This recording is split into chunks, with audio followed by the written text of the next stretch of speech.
Bonjour à toutes, bonjour à tous, bienvenue dans cette nouvelle vidéo de suivi de chantier, vidéo de vlog. Alors là, on est pour vous resituer, on a fait la vidéo de présentation, je vous ai montré la réunion de chantier, vous avez vu la destruction, le démontage, la démole des éléments de l'appartement. Là, la vidéo d'aujourd'hui, c'est de vous montrer un point intermédiaire après 3 jours passés sur le chantier à commencer à mettre les choses en place, à reconstruire. Donc, qu'est-ce qui s'est passé pendant ces 3 jours ? Premièrement, on a évacué toute la cuisine ici. C'est-à-dire que si vous vous souvenez, il y avait la cuisine, il reste juste ce meuble-là. On a tout évacué, il y a encore les traces au mur, au moins ça fait de la place. Et ça, c'est parti.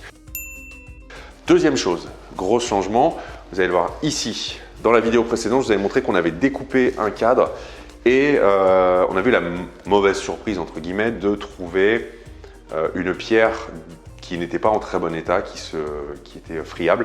Du coup, ce qu'on a décidé de faire, c'est de ne pas creuser davantage. Elle est protégée par un renfort.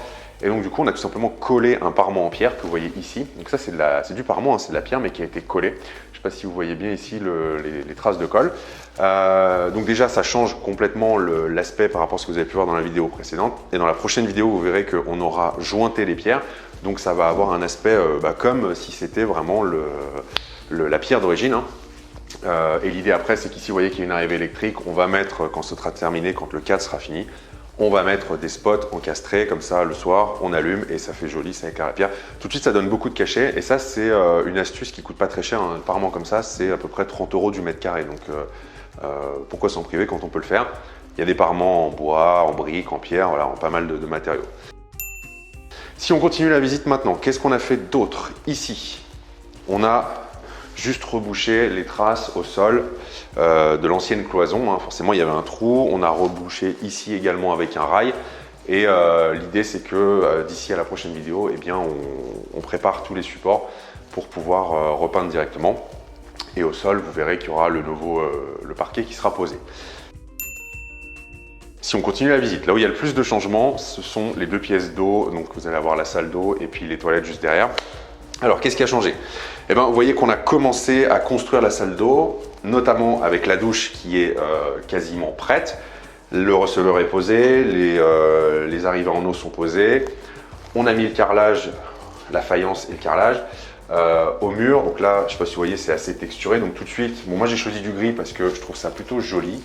Pour vous donner une idée, le receveur il fait 90 par 120, donc voilà, on a une douche qui est quand même assez spacieuse. Et puis ensuite, on a pareil ici et au sol préparé le carrelage. Donc déjà, vous voyez que ça prend forme. Ce que je trouve assez dingue, c'est qu'on a une douche qui est plus petite que l'ancienne baignoire, mais on a l'impression que c'est plus spacieux. Et ici, on a refermé, et vous allez comprendre quand je vais vous emmener de l'autre côté. Les choses qui ne sont pas encore faites et qui seront prêtes sur la prochaine vidéo, c'est que toute la partie ici va être carrelée avec un carrelage blanc brillant classique. Ici, on aura certainement soit des étagères, soit une petite armoire pour ranger les choses. Et puis après, là, il y aura le lavabo avec le meuble. Et on va remettre un sèche-serviette ici. Donc déjà, vous voyez que les plans ont changé par rapport à ce que je vous avais présenté dans la première vidéo.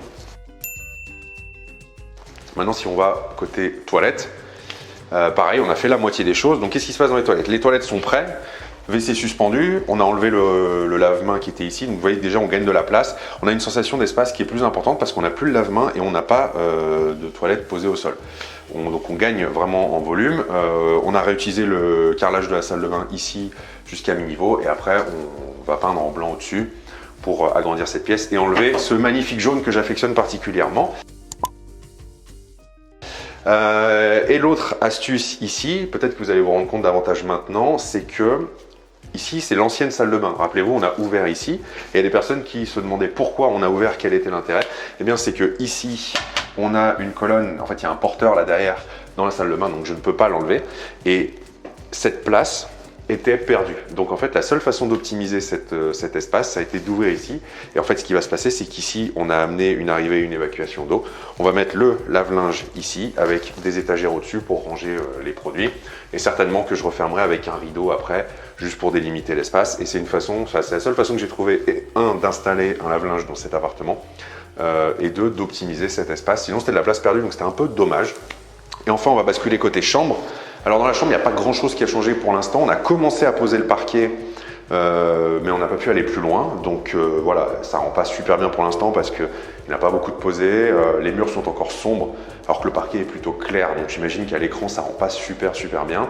Et si on a viré aussi les portes et les rails sur cette penderie ici, donc logiquement au prochain épisode on va dégager aussi tout ce qui est à l'intérieur parce que l'idée c'est de faire une penderie hyper fonctionnelle et hyper moderne. Donc pour que pareil ce soit voilà, pour que chaque centimètre carré, chaque mètre carré soit vraiment optimisé au maximum. Donc c'est vraiment ça l'idée. Voilà, donc là on a fait le tour de l'appartement. Et si on revient dans cette pièce principale, voilà, donc tout est dégagé. Voilà ce que je pouvais vous dire. Donc, je ne sais pas si vous arrivez déjà à vous projeter un petit peu plus par rapport aux vidéos précédentes, parce que là, ça commence à prendre forme. Moi, j'adore cette phase des travaux où je commence à voir les choses qui se mettent en place. Ça, c'est la première chose. Et vous pouvez me dire aussi dans les commentaires ce que vous en pensez. Est-ce que vous avez hâte de voir la suite? Moi, j'ai vraiment hâte de voir le truc prendre forme davantage. Et je vous donne rendez-vous donc dans une semaine, dimanche prochain, 17 h pour l'épisode suivant. Logiquement, la semaine prochaine, si tout va bien, les toilettes seront quasiment terminées, la buanderie sera finie, la salle de bain sera finie puisque le carrelage blanc sera posé et le parquet sera posé dans tout l'appartement. Donc vous verrez aussi la prochaine étape de cette métamorphose. Rendez-vous donc dimanche prochain à 17 h pour la prochaine vidéo. Ciao!